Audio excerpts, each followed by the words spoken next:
Hoje a gente vai conhecer a história da Schneider Electric, uma empresa que foi nomeada nada menos que a mais sustentável do mundo em 2024. A companhia, que é líder global na transformação digital da gestão de energia e automação, ocupa o primeiro lugar na lista das empresas mais sustentáveis do mundo desse ano. E a gente vai entender todo o processo da empresa ao longo dos anos nas políticas ESG.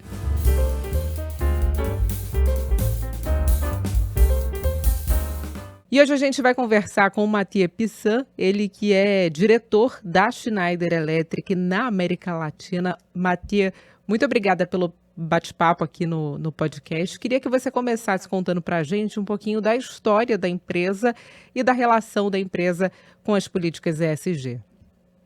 Muito bom dia, Luana. É um prazer estar aqui com vocês. A história da Schneider é longa, que é do século XIX, mas vou me atentar mais a um histórico recente, né? No século XX, a empresa teve a oportunidade de entrar no negócio de energia elétrica depois da criação da energia elétrica e se focalizou nisso. E desde a virada do século XXI, a empresa identificou uma oportunidade de trabalhar com digitalização, software, continuando a eletrificação e serviços ESG e sustentabilidade. Então, de mais ou menos 17 anos atrás, a Schneider Electric criou uma estratégia ESG com compromissos ESG que estão sendo divulgados trimestralmente para o mundo, junto com os resultados financeiros, e determinou que uma das missões, a missão da companhia, na verdade, deveria estar 100% alinhado com mudança contra a luta contra as mudanças climáticas, perdão, e também considerando que acesso à energia e acesso ao digital são passaportes para uma vida decente. A gente queria que essa luta contra as mudanças climáticas fosse feita em colaboração com uma inclusão de todos para esse mundo mais sustentável. Então, esse é o objetivo e a missão da empresa, e foi assim que a empresa entrou mais a fundo no ESG 17 anos atrás. É uma empresa, como você disse, do século XIX, que lidou sempre com a inovação, né? Hoje é possível falar em inovação sem associar a políticas ESG? Olha, com certeza, políticas ESG são um fator de inovação.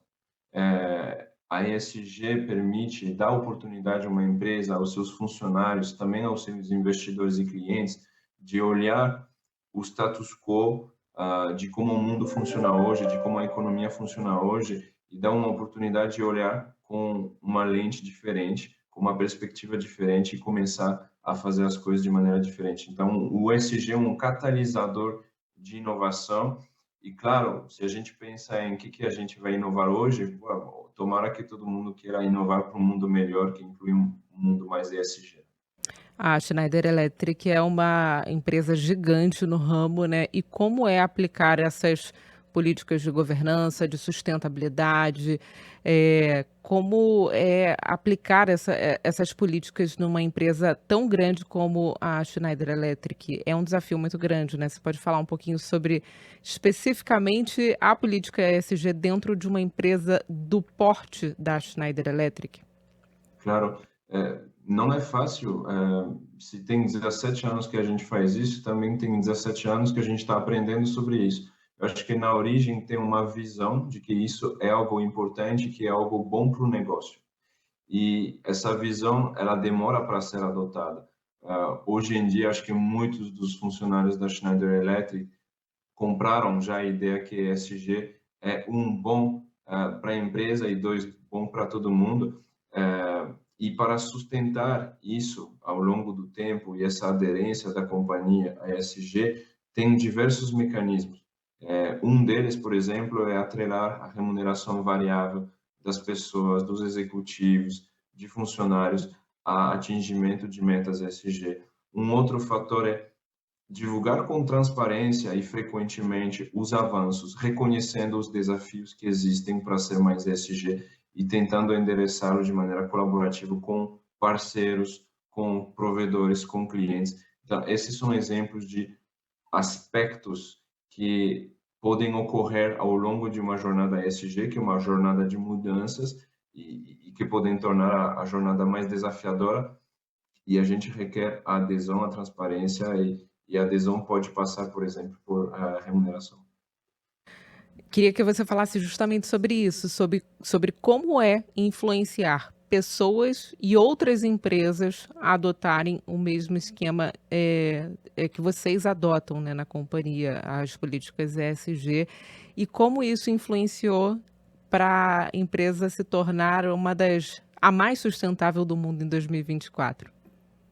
Sim, a gente pode tomar o exemplo dos nossos fornecedores. A Schneider Electric determinou o compromisso até 2040 de ser carbono neutro, e a gente está trabalhando com os nossos fornecedores que fazem parte da nossa cadeia de valor para eles estarem mais descarbonizados. Então, eles são parte do nosso compromisso. Então, compromisso que vai além da nossa própria operação. Naturalmente, isso faz com que a gente tenha que abordar esses fornecedores, explicar a nossa abordagem, explicar por que isso é bom para a Schneider, para os clientes da Schneider e também, naturalmente, para os nossos fornecedores, porque se a Schneider tem sucesso, eles vão crescer junto com a gente. E trazer para esses fornecedores também elementos que possam ajudar eles nessa jornada. Então, a gente fez um programa que chama Zero Carbon Project para 1.000 dos maiores fornecedores da Schneider mundialmente, para que até 2025 eles reduzem as suas emissões em 50%. Então, em relativamente pouco tempo, um impacto muito grande. E isso requer muita colaboração, muita conversa, aceitar os desafios, trazer inovação. Por exemplo, a gente trouxe uma ferramenta nova chamada Zygo Activate, que é um software que ajuda essas empresas a medir as emissões e a poder organizar ações de descarbonização. Então, eu diria que transparência, colaboração, abertura à inovação são fatores importantes que a gente usou para os nossos fornecedores e a mesma coisa junto com os nossos clientes também, que a gente ajuda a descarbonizar. E de 17 anos para cá, o que mudou no diálogo com esses fornecedores? Você acha que ao longo dos anos as empresas que trabalham com vocês começaram a ficar mais conscientes em relação à importância do ESG ou ainda precisa avançar nessa questão? Há existido muita normalização da inclusão do tema ESG nas conversas com todos os atores do nosso ecossistema, fornecedores, clientes. Então, se antes era um tema marginal, hoje é um tema natural das conversas. Naturalmente, tem empresas que são mais avançadas, outras menos, mas hoje existe um corpo regulatório mundialmente que está se criando e cada vez mais exigindo transparência e divulgação. Existe um ambiente de negócios onde os clientes finais estão pedindo cada vez mais ações das empresas concretas de descarbonização e transparência. Os investidores também estão pedindo a mesma coisa através das bolsas de valores. Por exemplo, quando a gente olha empresas de private equity que investem em outras empresas, elas exigem das empresas nas quais elas investem mais transparência e ações de descarbonização. Então, de todos os lados, a gente vê que a mensagem chega para as empresas de precisamos de transparência e de descarbonização.